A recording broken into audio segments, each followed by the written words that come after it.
Hello. Good morning. How are you? If you want to tell us about yourself, what you do, what your background is, and why you got into it. Yeah, absolutely. So, my name is Marci Rossi. I am a business coach and I help coaches get their businesses up and running. And honestly, Kathy, I had no idea this is where I was going to end up. I've done so many things. I am a lawyer. I worked at a big four accounting firm. I worked in public libraries. And when I actually moved into entrepreneurship, I was helping women change their relationship with alcohol because that was, for me, the pivotal moment where I decided that I too can be an entrepreneur. It was not something I had ever considered. I was always bouncing around trying to find that right step and nothing fit. And it wasn't until I let go of alcohol that I, first of all, discovered coaching even existed outside of like the sports world. And that I realized that I can actually do this on my own. I can build something myself. So started my business coaching women change their relationship with alcohol. And I fell so much in love with all of the little pieces of building a business, the marketing, all the software, the tools, the tech, all of these things that I actually ended up pivoting. And so now I help women create their own coaching businesses. It's funny how you do different things and you're not quite sure what you love, but when it ends up that you're where you should be, everything that you've done before that kind of feeds in to make it all work, right? Yeah, there's lessons obviously that I've learned in public libraries. You're going to get a lot of strong feelings about things, and it's a real big customer service aspect where you're in someone's face. For a lawyer, obviously, I've been able to pull some of my legal understanding to make sure that my business is set up appropriately. Now, I tell my clients I am a non-practicing lawyer at this point, so I don't give them full legal advice, but there are things that people don't consider, like a small example is if you're going to send marketing emails, you need to have a postal address at the bottom of your email. Like these are things that people don't know unless you know, right? Unless you kind of do your research. So being able to pull in some of those pieces has been very helpful as well. But honestly, it feels like things finally clicked. I think that was a big theme of my life going through was trying to figure out where I fit in this world. And the things that I was doing matched my skill sets, but there was always something missing. And it was that entrepreneurship piece, I think, that was really missing. And yeah, like you said, I got to pull in those other facets. It wasn't failures, it was lessons I got to take with me. Right. Systems are important in all the things that you did. Yes, absolutely. And honestly, like I hate telling the story, but I love telling the story because I didn't know that systems were important to me. Yes, I wanted to figure things out. I've always been a tinkerer, want to use my hands, but the first time I signed a client, I honestly had no idea. And this was a private coaching client. This was a one-on-one service. And so the cost was up there and had no idea. I even checked in with her a couple days later, like, hey, do you think you want to do this? And she's like, I paid you 2 days ago. And I was mortified. So, in all of those things I had been doing, it was always serving clients. That's always been very important to me. And to have this impression of like asking someone to pay you when they've already paid you, she didn't get this beautiful welcome sequence that I had planned out. It wasn't this smooth process that I really started diving into how can I avoid this? How can I help other people avoid this? Because if I had had things set up in place, and what was missing here was Stripe defaults to having notifications off when you make a sale. And so I didn't even realize that. It saves me that kind of embarrassment down the line. And even if things aren't embarrassing, if it's not that big of a deal, it still makes you look and feel more professional when things move smoothly. And clients may not be able to see everything that's going on in the back end, but they can feel it. And that wasn't the Mhm. feeling I wanted her to have when she joined this. So that was definitely my big focus on the systems and processes to make sure that things didn't fall through the cracks like that again. Well, and one of the most important things with systems is looking and seeing what the client experience is. Yeah, I have to get my clients to go do what we've set up. So we talk through what do we want them to feel, how do we want to get them from A to Z, and what do I want that experience to feel like. And then you need to go do that. You need to sign up for your own program and, make sure that you're getting the welcome email and the onboarding and the intaking, whatever those things are, so that you like the situation that's coming there. Because sometimes things feel like, oh, this is how I want things to work, but until you actually experience it, it's a different level. So I absolutely encourage, first of all, for to avoid situations like not knowing you just got paid, like realizing how these things actually work. But that gives you the true experience of what it is. And then we can make some adjustments on from there. Yeah. What are some of the biggest mistakes that you think new coaches make when they first start to set up their business? Honestly, and you might even agree with me on this, I think one of the biggest mistakes is trying to do it all yourself. I spent a lot of time building my first website and I wanted to get the colors right. And I was on Pinterest looking for icons and I was doing this, that, and the other, but I wasn't having conversations with people because I was Mhm. hiding. I was afraid of being rejected. I thought if things are perfect, certainly no one can reject me at that point. So I spent a lot of time trying to make things perfect. And so I mean, when I say a lot of time, I was learning CSS and all these kinds of coding things to get my website exactly the way I wanted it. And then I launched a big campaign and it crashed for an entire week. While I had this, ad campaign ready to go, the website could not be accessed at all. And ultimately, I had to rebuild it completely from scratch on another platform. And in that first year, while I was perfecting my fonts, choosing my colors, I signed exactly zero clients Mhm. because I wasn't having conversations. I was kind of doing the minimum of, okay, I put a post up on social media, but I was essentially hiding. So I think the absolute biggest thing the biggest mistake people make is really trying to do everything on their own if it's used as an excuse to hide, which is usually what I find with my clients. I mean, yes, when we first start, is it easy to hire a huge team? No. And we always feel like we can expand later. But if you realize that you can really I don't know, jump the gap or really skip ahead by getting that additional support. I mean, I had a client who signed her first private client within 1 month of signing with me because I was doing the back end. I had a client make a sale the day after we launched her sales page because in the meantime, she was having conversations with people. She was opening that door and building her audience. And we can't do all of the things all at one time. So, recognizing the success of your business depends on those conversations, that audience, that potential client base. That needs to be where our energy goes, not should it be this font or this shade of green or this shade of green, which again is I wasted so much time. Yeah, well, and you know what? It's important to have a business plan, but it's also important to know that not everything has to be perfect when you start. You can start before anything's in place, as long as you have a service or a product. And that's the most important thing. And you can always change things. I've got one customer who, and she'll probably be listening to this and know who she is. But she's been at it for, I'll bet, 12 years. And I think she's changed her logo probably 12 times.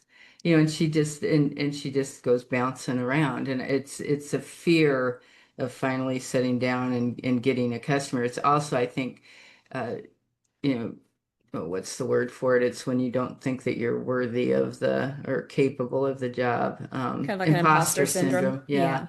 Yeah. And then there's also people who just want to have everything perfect, and they don't think that they can do any business until everything's done.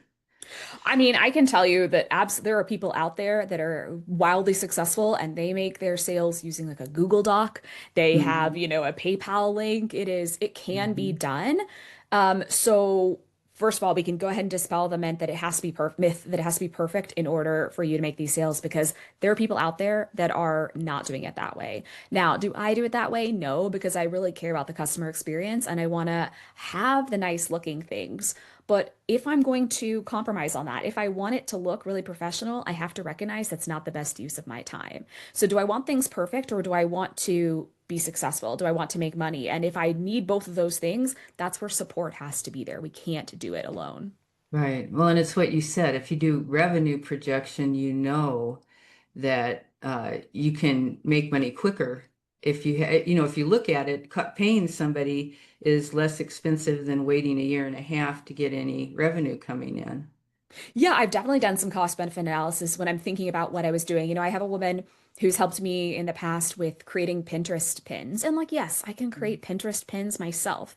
But if she charges, $1 a pin or $2 a pin, what could I be doing in that time? Let's Right. say it's an hour per time. What could I do in an hour? How many conversations could I have with You could potential be getting a clients, with family and friends? $3,000 sale. I mean, honestly, so if I had to choose between those two, like, is every single pin exactly the way I would have designed it? No. But if you said, Mhm. Marcy, you want a pretty pin or $3,000, like all day, I'm taking the $3,000. Right. So, the perfection thing, it's if we want this to work, we either have to invest in support to get it as perfect as possible, or we have to let it go and focus on what we really want, which is income and impact. I'm so glad you said that. That's important. I mean, that's the only way we're going to survive. The reason I do this is because I've seen so many coaches fall out. They keep trying at this and trying, and it's not working, and so they decide to go get another like a real quote unquote job, or they'll pull away from being an entrepreneur and do something else. And it breaks my heart because they absolutely can do it. They are most likely just wasting time on the wrong things. And the right things of all of this is getting visible and having conversations with people. So asking yourself, is what I'm doing a revenue generating activity? Is it likely to lead directly to bringing bringing in your audience and your income, and being really honest with yourself, right? Like a perfect Instagram post is not really a revenue generating activity like it is to actually, for example, send out a friends and family email letting people know this is what it is that I'm doing now. You talk about software tools, and you know what? When we look at software tools, I know what I use, and for most beginner coaches, they don't want to make that kind of investment. Do you have what you want if you want to, be successful right away, or what you want to get if you're going to putz around with it? I sort of, I think actually what it really comes down to is what vision do you have for your business Hmm. and the convenience versus customization scale. So I'm going to dive into both of those things. The first is the vision you have for your business. If you know that you want to not only have coaching clients, but you want to have a bunch of courses, you want to sell digital products, you want to have physical products, whatever it is that you want to do, if you already have some inkling of where that direction is, let's make sure you're getting set up correctly from the start because it is expensive. It is a huge time suck to move platforms. Ask me how I know. I've moved platforms, I've rebuilt everything. So if we can get it set up from the start, it's going to be that much easier. So you don't have to worry about changing down the line and recognizing that there is no perfect platform. And the other piece is this customization versus convenience scale that I talk about. And basically, you can have everything all in one, pretty much. There are some all-in-one providers out there like System.io, Kartra, Kajabi, where you're going to have your email there. You're going to have your website there. You can sell your courses, they'll take payments, etc. And the other side of that is a customization. So maybe I'll use my example for my business just to make it easy, but my website is on Wix. My email platform is MailerLite. I use System.io for my courses. So I have all of these little pieces that I have to make talk to each other, but I get my things to do it exactly the way I want it to do it. If I go for an all-in-one, I'm going to have to make compromises. And that compromise is also not spending as much time to set those things up. So where do you fall? Are you okay if everything is very convenient and easy for you and all in one place? Or would you rather have it is exactly the way you want it or as close to the way you want it as possible, but recognizing that it's going to take longer to set up, that there's more likely for things to fall through the cracks because you have to connect all of those pieces. So those are the two big things I want people to think about before they invest in, especially a website platform, because again, it's just not a great use of your time to have to change this down the road. This is one piece that's really hard to change. A lot of other things can be really easy. This is a hard one and takes a lot of time and money. So do you already know what you want this future to look like in your business? And is what you're leaning toward going to support that? And where do you fall on that scale in the terms of I want everything all in one place and I don't want to have to think about it to no, I'm like Marci, I'm a perfectionist. I want it to be exactly the way I want it. And then the range of tools in there will depend. Yeah, well, and that's not to say you couldn't get, something like we use Infusionsoft Keep, and we've been using that for like 14 years. That is all in one except for, we've got our website separate, and actually when you look at that, it's not all in one because we've got all kinds of connectors to it. And maybe you can get something like that that for the most part has everything you need in one place, but you can tweak it with apps, you know? Yeah, yeah. I mean, like, you don't just because something can do all in one doesn't mean you have to use all in one. Like for Right. Kajabi or System, you could still have your website hosted somewhere else, or you could still Mhm. use an email platform somewhere else. But the thing is, I find that when something is all in one, it doesn't do anything the best. They don't specialize in being the best email platform. They don't specialize in being the best website platform. They do They're everything looking for pretty the good, easiest. right? Yes. So yeah, I think that can kind of you gives you the opportunity there to expand out if you need to, if something already has a lot of pieces built in. Plus, if you start early, you get grandfathered into a better price. I'm telling you, those prices are constantly going up for everything. And I'm so happy that for Wix, when I joined, they gave me a really great deal for 3 years. And I was like, I'm just going to bite the bullet and do it. And I'm watching the prices go up and up and up all the time, but for everything. So recognizing that if you're in this, let's get in this and let's commit, let's make a decision and let's not look back and only move forward. Yeah. What's one tool you wish you would have discovered sooner, and how did it change the way that you run your business? Okay, I'm obsessed with this. I'm already smiling as you're asking the question because I'm I like, oh, can't the tool wait. I love. Okay, so and the reason I love this so much is not a lot of people, well, that's not the reason I love it, but I love talking about it because not a lot of people know about it. It's called Hotjar. Are you familiar with Hotjar? Yes, Okay, a little well, bit, a little bit. I've got somebody that does my tech stuff, so I don't okay. have to be familiar with everything, but I've heard about it. Okay, so you're already ahead of the game, I think, for a lot of people. But hot jar, it's Hotjar, like a hot jar. And basically, you will install it on your website. Super easy to do. You just say, I have Wix, I have Kajabi, I have WordPress, whatever. It tells you exactly what you need to do. And then you get to watch what people are actually doing on your Oh yeah, website. we had Hotjar for a Oh, while. I mean, I'm on the free plan. As long as you're under like 20,000 visits a month, you can be on Yeah. the free plan, which not there yet, knock on wood. But you get to watch what people are doing. Now, it's anonymous, so you'll see that someone in America on an iPhone visited your website. That doesn't really tell me anything about who they are, but I get to watch what it is that they click. I get to see Mhm. where they came from. I get to see the journey that they go on their website. And is it making sense? Is that where I expected that they would go, from my homepage to about to work with me or something? Or are they having trouble finding what it is that they're looking for? It's just so interesting. You get to create heat maps of your page. And so you get to watch where people fall off, which is perfect for a sales page. You get to see how far down are people scrolling or what buttons are they clicking on. I am obsessed with it. I think they have such a generous free plan. And this is such important information. I've used this to see where bugs are on my website because someone will click something and it'll be a 404 page. And I'm like, oops, I forgot to update that link and I can use it that way. I've seen where people seem to get confused or they kind of scroll up and down in the same section.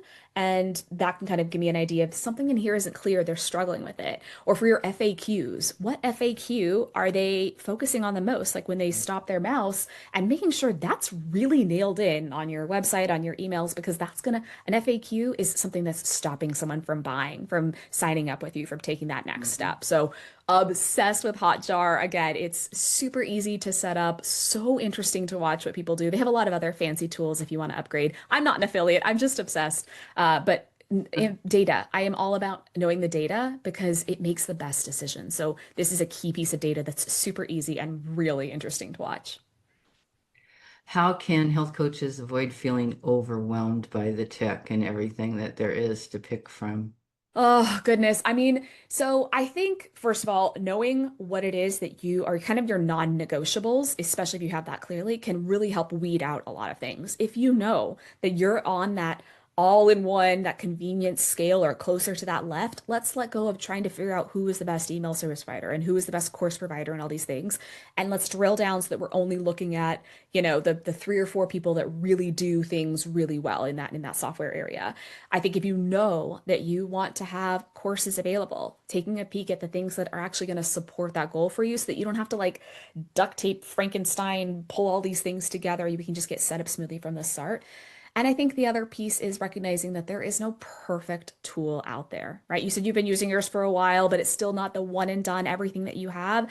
I think recognizing that everything's going to have some kind of limitation, but we just need to make a decision and move on. I think it's really hard to make a decision, and then it's really hard to like let that decision go, to say, I've done this, now I'm going to move into the next piece because if trying to find that perfect platform is stopping you from having conversations with clients, from getting out there, from getting visible, from telling people about what it is that you do and how you help, it's not a great use of your time. You'd be better off picking a terrible platform and having real conversations than trying to find that perfect piece. So figure out what your non-negotiables are and see what's actually going to fit that and make the decision. If you need to talk to somebody about it, I have conversations with people about this all the time of what's the right next step for me based on what their goals are. But otherwise, trust your gut, pick something, and then let it go because nothing out there is perfect, I promise you. How important is automation, and what can they do to save time and energy? Should they automate everything, or should Yeah, they? Great Yeah, question. I streamlined am work. obsessed with automations. I'm actually running a summit in October about automations called Automagic. So first of all, no, I don't think everything should be automated because we don't want to sound like a robot. I don't know about you, but I've had those, ManyChat is very popular in Instagram where it automatically responds. And I've had very frustrating conversations with, Very. like you send something, you're like, oh yeah, okay, I saw that. And it's like, oh, did you mean? Or auto replies on emails where every single time I have to say, yes, I still need help. Yes, I still need help. Like these can be helpful, but they can also really annoy your audience. So recognizing, do I actually need this? Do you need an autoresponder if you have a very small client base, very small audience? Probably not. Same thing with ManyChat. Um, but automations can help. I think they're most important when they're client facing. So if you have a lead magnet on your website and someone downloads it, they should automatically get that thing right away, right? Any email service provider should be able to set that up for you. But that's something where if they ask for something, we deliver. That shows that we stand by what it is that we say we're going to do. Same thing with onboarding. I want my clients to immediately get an email that tells them what exactly is happening next. Now, they've already seen that on my thank you page, but I want an email. It confirms you did this. I'm so excited. It reassures them that they made the right decision, tells them exactly what they're going to do, even if I'm not ready for that next step.